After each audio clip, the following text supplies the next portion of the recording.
Hey guys, Derek here, and Paul, you were asking about the lean cave. Well, we're a small place. We got 5,000 square feet of shop space, and we ain't got a whole lot of room for a lean cave.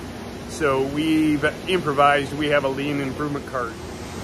So our lean improvement cart, we've got, one of the things we do, we've got like sheet metal screws in here for fixing stuff and bolts. We put everything, we did a tub that's all of our 1/4 inch by 20 bolts and self tappers. And then on the cart, we've got all the tools that we need for that.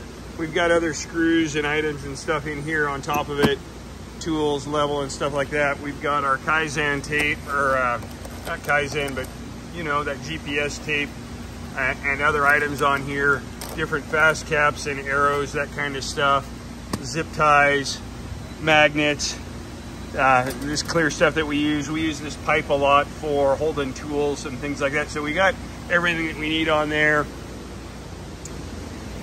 And when we're working on stuff, we got lights, glue gun, jigsaw, everything else is on there, Velcro, 2P10 tape and stuff like that. And that way, when we've got an improvement we're going to work on, we just grab the cart and we can roll it over. Like today, I was mounting this board over here by the door, and so I needed the drill and the socket and everything. I've got everything right here. I can do the job, and then when we're done, we just pull it back. So that's our improvement cart.